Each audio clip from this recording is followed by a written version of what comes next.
Welcome back to the channel. आज मी तुम्हाला माझं किचन दाखवणार आहे. पण त्याआधी मला माझे काही ड्रॉवर्स आवरायचे आहेत.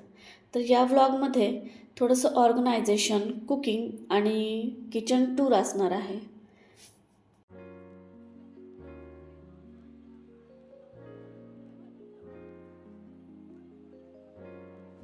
आज कामाचा लोड थोडासा जास्त असल्यामुळे मी फक्त सोया चंक्स बिर्याणी बनवणार आहे. तर त्यासाठी लागणारे सोया चंक्स मी इथे थोडंसं गरम पाण्यामध्ये भिजत घालून ठेवते.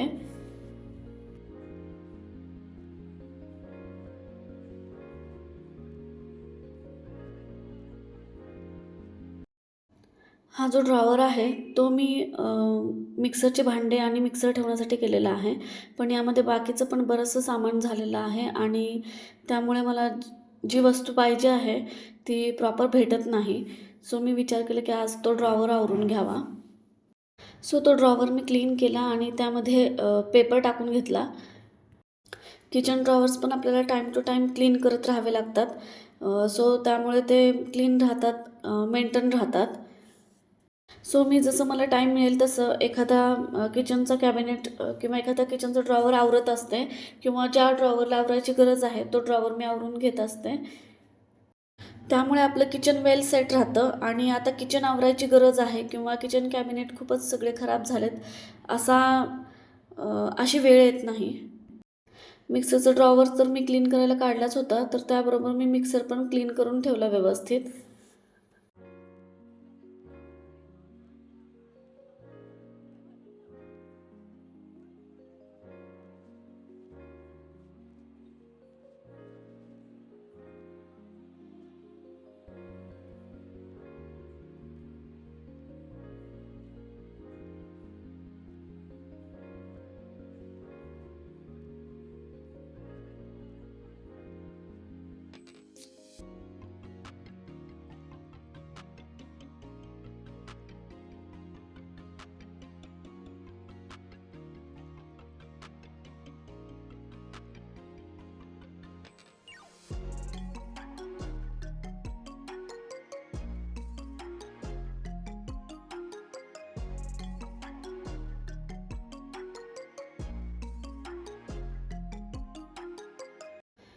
या ड्रॉवरला पण थोडंसं आवरायची गरज आहे.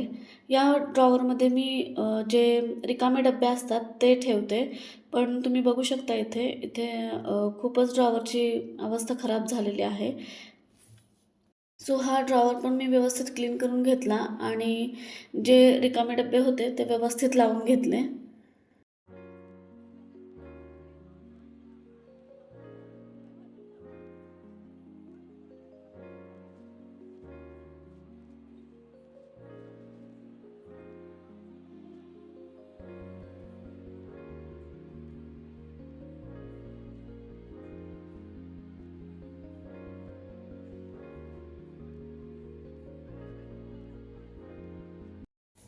आता दुपारच्या जेवणाचा टाईम झालेला आहे आणि मी सोया चंक्सची बिर्याणी बनवणार आहे. तर त्यासाठी लागणारं जे साहित्य आहे ते मी इथे आधी प्रिपेअर करून घेते. आणि बिर्याणी किंवा पुलाव म्हटलं तर त्यामध्ये आपण अद्रक लसूणची पेस्ट न टाकता जर ते आपण थोडंसं रफली बारीक करून टाकलं तर त्याची छान टेस्ट येते. मी ही बिर्याणी कुकरमध्ये बनवणार आहे, त्यामुळे बिर्याणी पटकन होईल.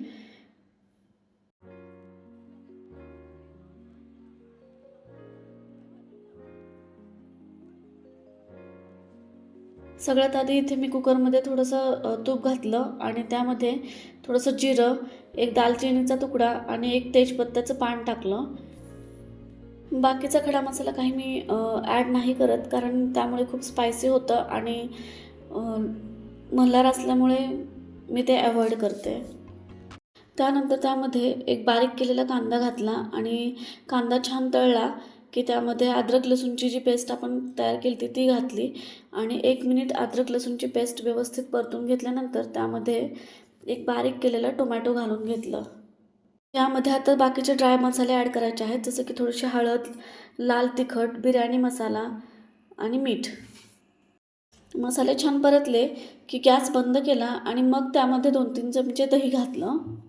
दही घालून मसाले व्यवस्थित परतून घ्यायचे आणि मग गॅस चालू करायचा, म्हणजे ते दही फाटत नाही.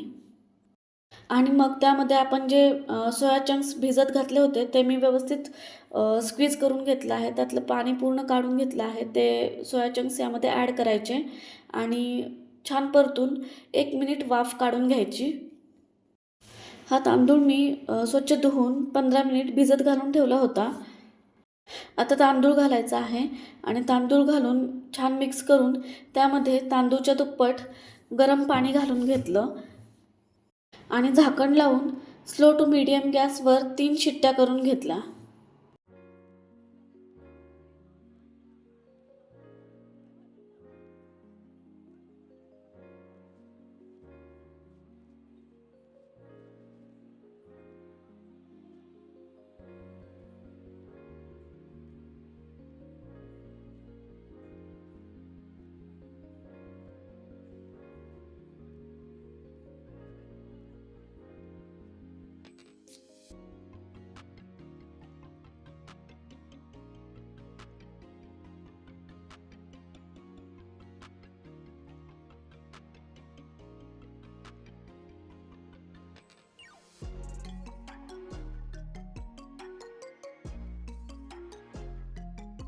आमचं जेवण झाल्यानंतर मला कोथिंबीरचं मीठ बनवून घ्यायचं होतं, तर ते मी बनवून घेतलं. त्यासाठी मी सकाळी कोथिंबीर स्वच्छ धुवून पाणी वितळण्यासाठी ड्राय होण्यासाठी ठेवली होती. तर आता कोथिंबीर छान ड्राय झालेली आहे. त्यामध्ये थोडं पण पाणी शिल्लक राहिलेलं नाही आहे. तर हे कोथिंबीरचं मीठ आपल्याला पाण्याशिवाय बनवायचं आहे. तर त्यासाठी आपल्याला एका ब्लेंडिंग जारमध्ये थोडंसं जिरं, लसूण आणि पूर्ण ड्राय झालेली कोथिंबीर आणि थोडंसं जास्त मीठ घालून बारीक करायचं आहे. हे कोथिंबीरचं मीठ ताकामध्ये घातलं तर ताक खूपच टेस्टी लागतं. माझ्या एका फ्रेंडच्या घरी मी हे कोथिंबीरचं मीठ घातलेलं ताक घेतलं होतं आणि मला ते ताक खूपच आवडलं. आणि तसंही आमच्याकडे रोज दुपारी ताक प्यायची सवय आहे. सो मी हे कोथिंबीरचं मीठ बनवून ठेवलं. त्यामध्ये आपण पाणी घातलेलं नाही आहे. त्यामुळं हे कोथिंबीरचं मीठ आपण फ्रीजमध्ये स्टोअर पण करून ठेवू शकतो. ॲज युजुअल जसं आपण ताक बनवतो तसं ताक बनवून घ्यायचं आणि त्यानंतर हे कोथिंबीरचं मीठ चवीपुरतं मिक्स करायचं. And our tasty butter milk is ready. तुम्हाला जर थोडंसं तिखट हवं असेल तर बारीक करताना तुम्ही त्यामध्ये एक मिरची पण ॲड करू शकता.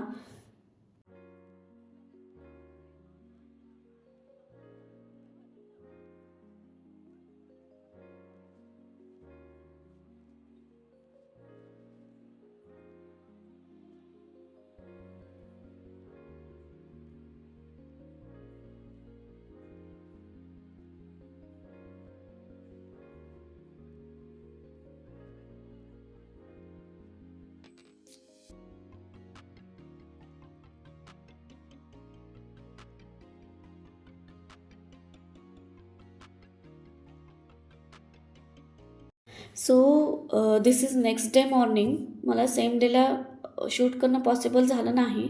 सो मी नेक्स्ट डेला कंटिन्यू केला हाच blog.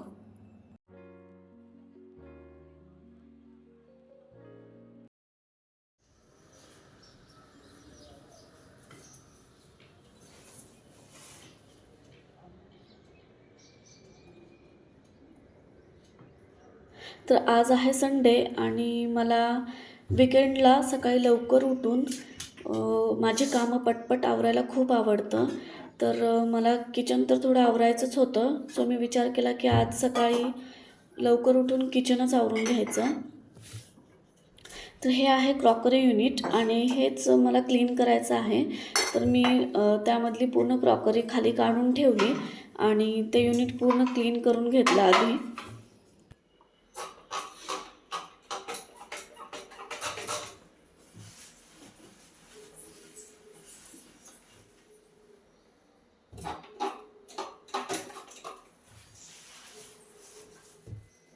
Now it's ready to store. वीकेंडला सकाळी लवकर उठून कामं आवरली तर खूप फास्ट होतात आणि जी काय आपली एक्स्ट्राची कामं पण असतात, क्लीनिंग किंवा काही आवराआवरी असेल, साफसफाई असेल, तर ती पण होऊन जातात आणि दुपारचा पूर्ण वेळ किंवा नंतरचा राहिलेला पूर्ण दिवस आपल्याला घरच्यांबरोबर अ, निवांत स्पेंड करता येतो. सो माझं ठरलेलं असतं की वीकेंडला सकाळी लवकर उठून आवरून घ्यायचं.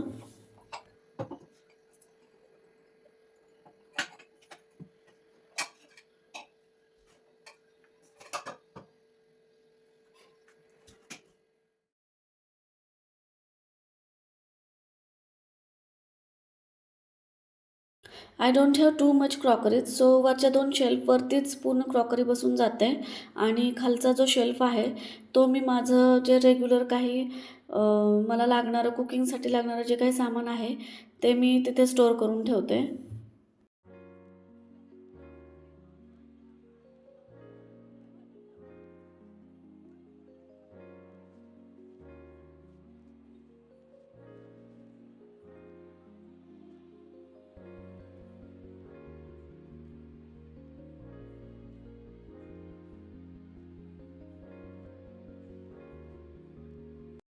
So I done with my all organization and my kitchen is ready for tour.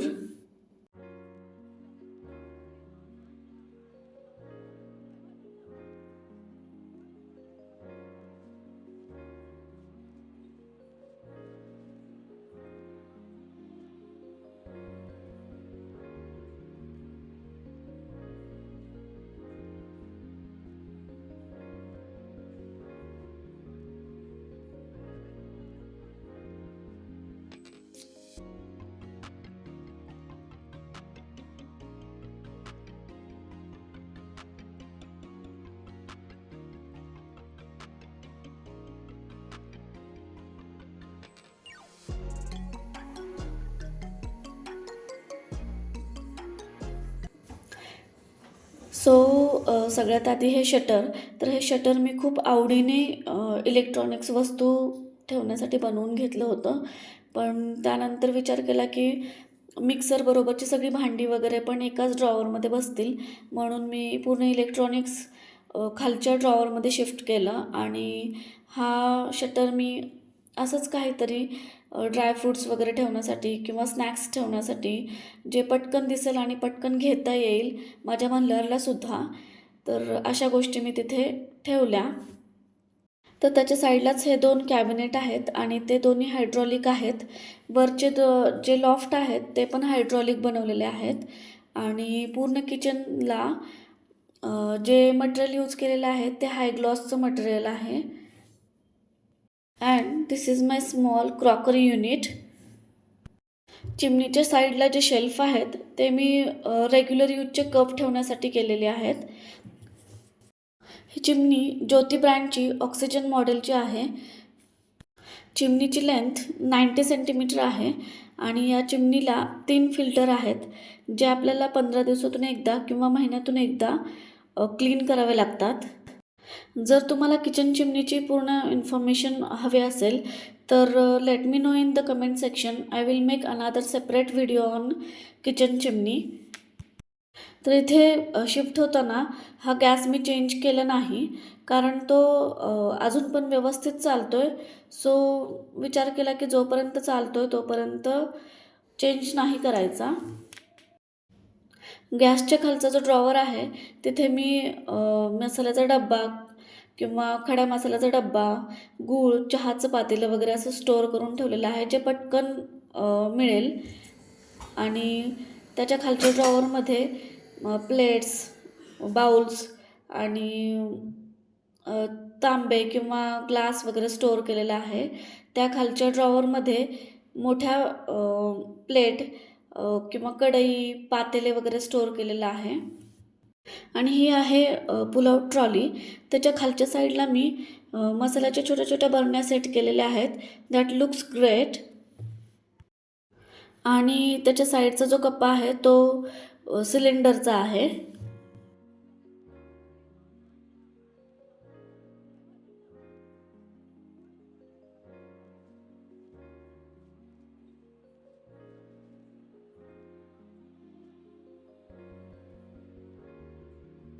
So this is cutlery trolley. हा जो कटलरी ट्रे दिसतोय तो मी वेगळा घेतलेला नाही आहे. माझं किचन बनवतानाच मिळालेला आहे मला. आणि त्या खालची जी ट्रॉली आहे तिथे मी रेग्युलर यूजच्या जे प्लेट्स आहेत किंवा ट्रे आहेत ते स्टोअर केलेले आहेत. त्या खालच्या ट्रॉलीमध्ये जे रेग्युलर ब्रेकफास्टचं जे सामान असतं जे मला पटकन मिळावं ते मी तिथे स्टोअर केलेलं आहे. आणि ही जी ब्राऊन कलरची जी बास्केट दिसते तुम्हाला त्यामध्ये मी आपण जे यूज केलेलं सामान असतं जे अर्धं राहिलेले पॅकेट्स असतात ते मी त्यामध्ये स्टोअर करून ठेवलेले आहेत. आणि ही ट्रॉली तर तुम्हाला माहीतच आहे. यामध्ये मी मिक्सर आणि मिक्सरचे भांडे वगैरे स्टोअर केलेले आहेत. आणि ह्या व्हाईट बॉक्समध्ये मी एक्स्ट्राचं जे खाली ट्रॉलीमध्ये सामान ठेवलं होतं जसं की एक्स्ट्रा पणत्या किंवा केकचे लायनर्स आहेत ते स्टोअर करून ठेवलेले आहेत. आणि त्याच्या खालच्या ट्रॉलीमध्ये जे पॅकेट्स मी फोडलेले नाही आहेत तर ते पॅकेट ग्रॉसरीचे पॅकेट आणि जे एक्स्ट्रा माझ्याकडची भांडी आहेत कढई आहेत ती स्टोअर करून ठेवलेली आहेत. आणि OTGचं सेटअप आम्ही अपोजिट साईडला थोडं वरती केलेलं आहे. कारण आम्ही OTच्या आधी सर्व्हिस प्लॅटफॉर्मवर ठेवायचं डिसाईड केलं होतं. पण तिथे ठेवल्यानंतर माझा मुलगा मल्हार कंटिन्यू त्याचे बटन्स वगैरे फिरवत होता किंवा चालू बंद करत होता. तर ते अवॉइड करण्यासाठी आम्ही नंतर तो OTGवरती ठेवायचा डिसाईड केला. आणि जे समोरच्या साईडचं सेटअप होतं ते पूर्ण झालेलं होतं. तिथे OTG बसत नव्हता. त्यासाठी आम्हाला तो अपोजिट साईडला ठेवावा लागला. आणि ही विकर बास्केट आहे जी आपण कांदे किंवा लसूण स्टोअर करण्यासाठी यूज करतो. त्याखालचा जो हा ड्रॉवर आहे तो मी जो रिकामे डबे आहेत ते ठेवण्यासाठी केलेला आहे. जेणेकरून आपल्याला पटकन एखादा डब्बा हवा असेल तर तो इकडे तिकडे न शोधता पटकन एका ड्रॉवरमध्ये मिळून जाईल. तर हा जो किचनचा पार्ट आहे तिथे मला माझं खूप सारं सामान बसलेलं आहे. कारण इथे आम्ही ड्रॉवर्स न बनवता इथे ट्रॉली न बनवता आम्ही फक्त एक शेल्फ टाकून रॅकसारखं बनवलेलं आहे. आणि इथे माझे जवळजवळ 12 ते 13 असे मोठे मोठे स्टीलचे डबे बसलेले आहेत. आणि त्या डब्यामध्ये भरपूर काही सामान मला स्टोअर करता आलेलं आहे.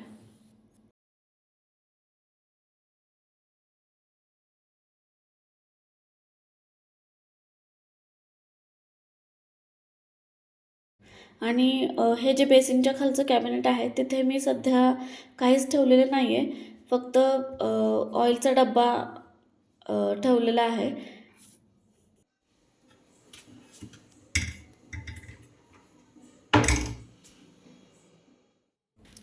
सो ही ड्राय गॅलरी आहे. आणि या ड्राय गॅलरीमध्ये पण मी एक क्लोथिंग हँगिंगचं स्टँड लावून घेतलेलं आहे. आणि हे जे रॅक आहे ते माझं जुनं रॅक आहे. तर ते रॅक पण मी इथे यूज केलेलं आहे. माझं जे काही एक्स्ट्रा सामान आहे ते प्रॉपर या रॅकवरती फिट झालेलं आहे. नेक्स्ट फर्निचर प्लॅनमध्ये आम्ही ह्या ड्राय गॅलरीमध्ये टॉल युनिट बनवायचा प्लॅन केलेला आहे. So I am done here. तर माझा हा आजचा व्लॉग तुम्हाला कसा वाटला किंवा माझं किचन तुम्हाला कसं वाटलं हे मला नक्कीच कमेंट सेक्शनमध्ये कळवा. आणि जर माझा व्लॉग आवडला असेल तर लाईक शेअर आणि सबस्क्राईब करायला विसरू नका. थँक्यू.